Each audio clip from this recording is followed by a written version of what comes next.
Oke, halo teman-teman semua. Di sini saya akan mencoba kembali lagi hmm, praktikum lab chapter 5 yang bermateri sekarang itu adalah selecting a storage class for an application. Atau memilih kelas penyimpanan untuk sebuah aplikasi. Tujuannya di sini kita menginstal database MySQL dengan penyimpanan persisten berbasis penyimpanan blok dengan memilih penyimpanan blok sebagai pengganti penyimpanan file defaultnya.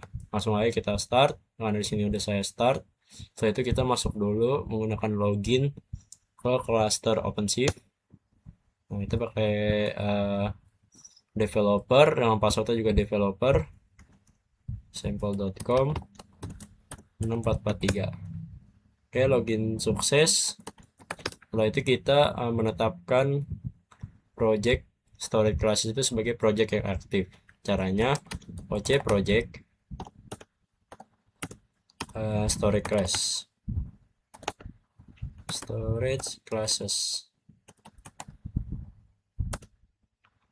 Oke, sudah bisa. Selanjutnya kita memeriksa penyimpanan yang tersedia pada cluster, mengidentifikasi penyimpanan yang tepat untuk digunakan pada aplikasi database. Nah, sekarang kita akan mengambil daftar kelas penyimpanan di cluster. Caranya oc get sc atau storage class artinya.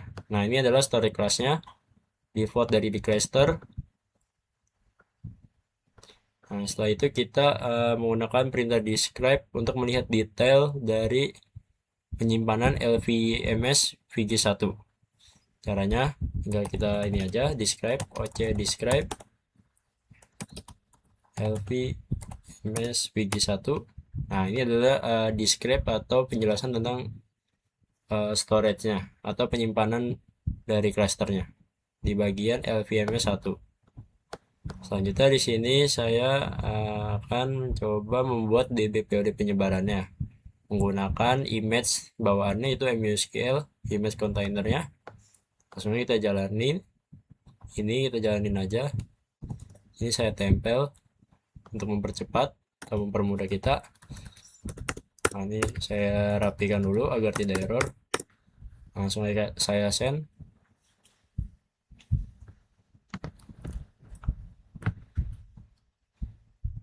Nah, ini kita enter aja. Oke, sudah dibuat POD DB-nya. Sekarang mau menambahkan variabel atau environment-nya. Kita ini lagi, salin lagi, lalu tempel lagi.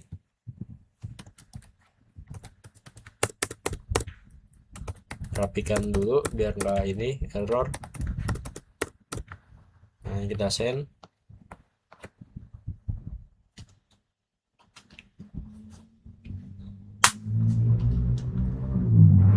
Setelah itu di enter aja. Oke, berhasil diupdate. Lalu kita memverifikasi POD itu benar berjalan. Caranya get POD. Oke, ini sudah berjalan ya POD-nya yang dibuat dan running dan siap digunakan satu.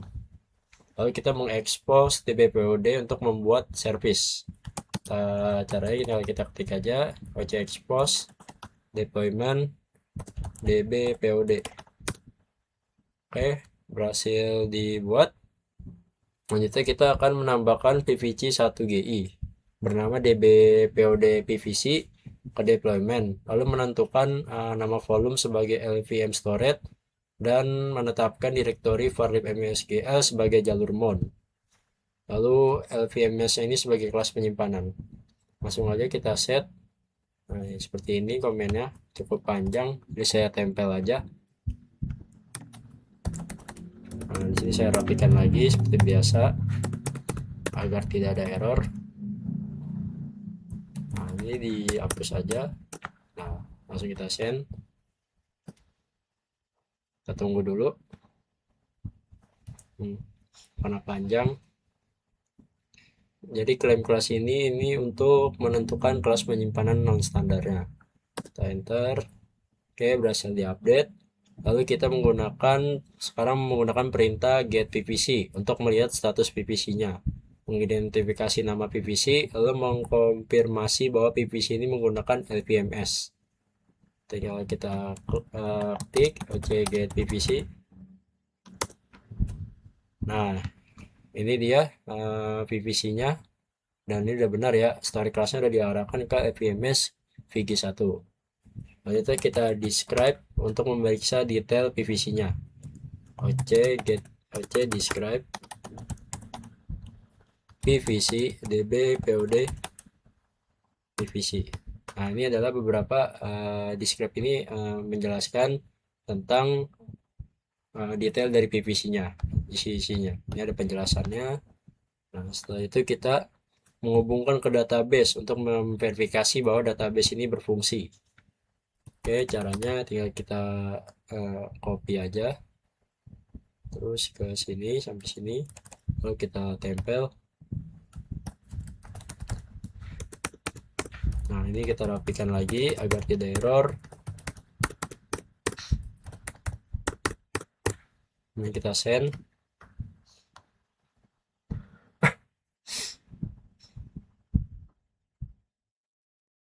Kita tunggu dulu karena cukup panjang.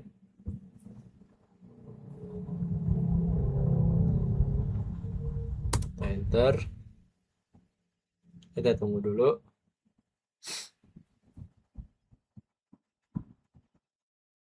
Oke, di sini udah berhasil ya. Ini ada beberapa database-nya, ada information schema, items, dan performance schema. Nah, sekarang kita akan menghapus database POD, deployment, dan DB POD PVC-nya.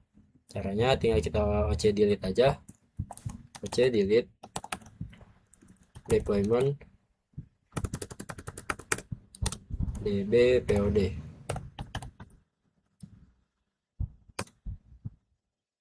Oke, berhasil dihapus. Selanjutnya kita hapus service-nya. DB POD. Oke, sudah dihapus. Sekarang kita akan memverifikasi bahwa PVC ini masih ada, tapi nggak ada deployment-nya. Kita tinggal create PVC. Nah, di sini udah berhasil ya. Nah, di sini dia nggak ada deployment-nya karena sudah dihapus. Nah, sekarang kita akan menghapus DB POD PVC-nya. Caranya tinggal OC delete PVC DB POD PVC. Oke, sudah berhasil dihapus. Sekarang kita akan membuat PVC untuk aplikasi yang membutuhkan volume penyimpanan bersama NVS storage penyimpanannya. Kita buat file manifest PVC YAML dulu. Nah, kita buat nano NVS PVC YAML.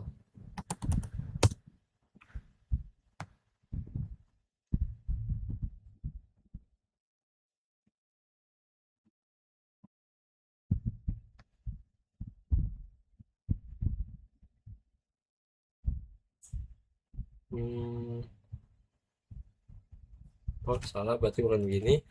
Kita langsung ke bawah aja. OC create minf nps PVC YAML. Oke, di sini nggak ada, berarti kita memang disuruh buat. Oke, nah, nps PVC YAML kita tempel aja. Nah, ini kita tempel.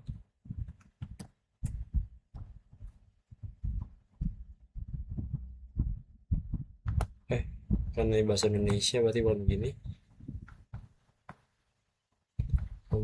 Oke, berarti harusnya begini.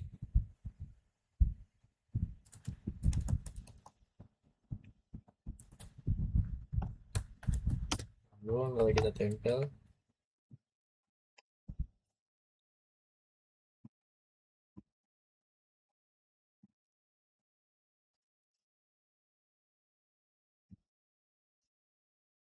oke, kita rapikan dulu sedikit.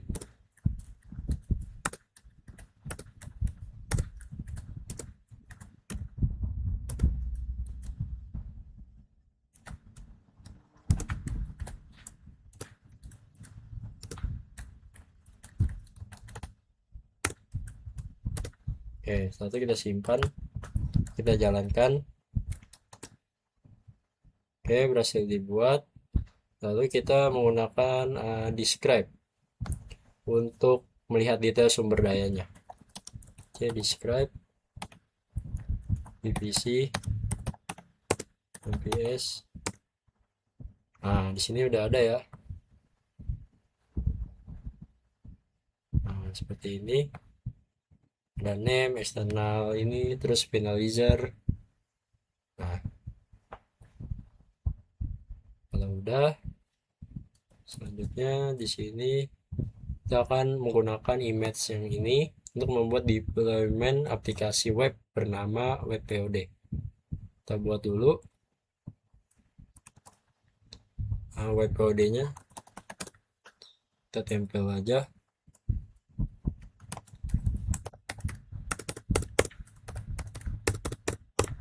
Nah, kita kirim.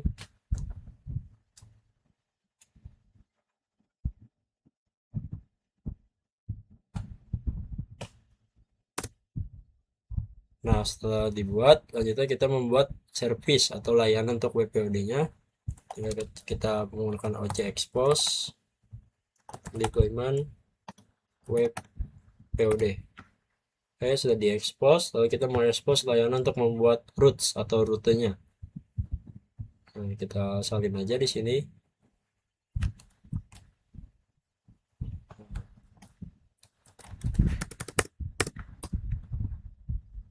Oke, tunggu dulu.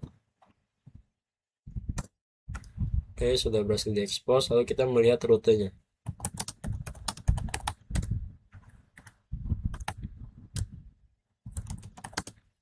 Get routes. Nah, seperti ini. Oke, sudah sesuai. Namanya WebPOD.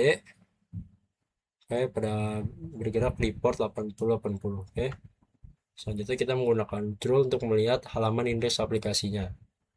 Nah, di sini kita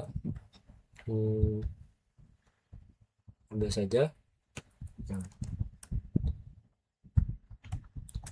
terus kita rapikan lagi.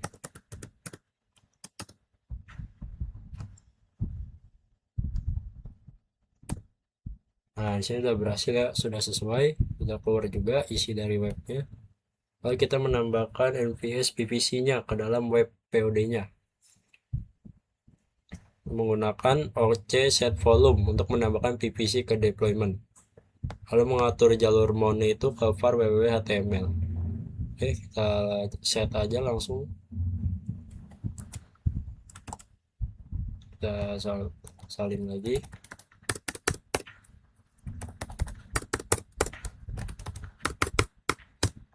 Oke, kita tunggu dulu. Jadi ntar volume mount-nya itu path mount itu diatur ke directory var www.html. Jadi server menggunakan jalur ini untuk menyajikan konten HTML.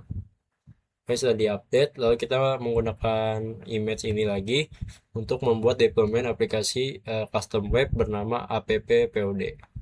Kita buat dulu dari sini OC create, kita rapikan lagi. Oke,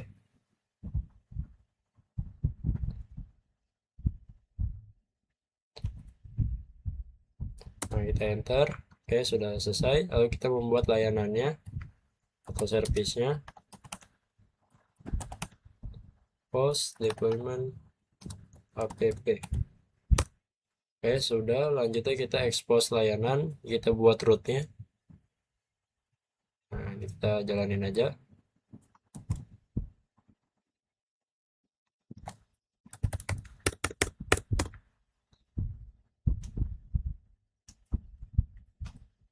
Oke, kita enter.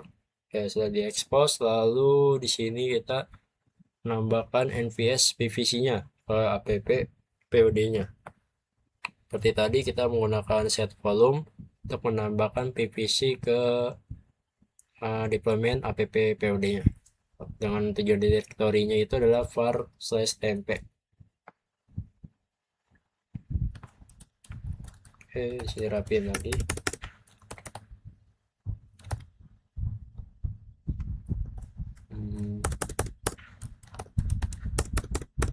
Oke, kita enter aja.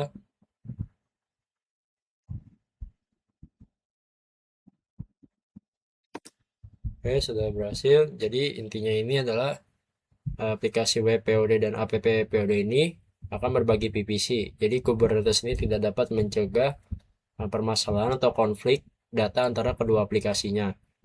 Jadi aplikasi app POD ini bertindak sebagai penulis, kalau WPOD ini bertindak sebagai pembaca. Jadi dia tidak ada konfliknya. Jadi sudah terbagi rata. Nah, sekarang kita kunjungi ke websitenya.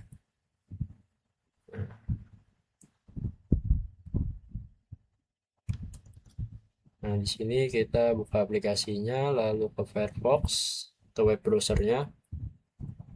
Di sini kita salin aja. Oke, di sini udah berhasil ya dan sesuai. Nah, kita coba masukin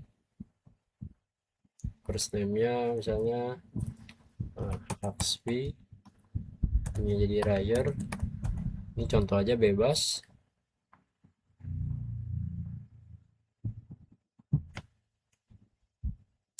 Setnya A, hobinya apa, bebas. Terus kontaknya 088, contoh saja. Kalau kita save, jadi dia akan tersimpan ya di database, atau kita bisa delete juga. Nah, seperti itu. Nah, jadi cukup lab bagian chapter 5 ini sudah selesai tentang selecting a storage class for an application.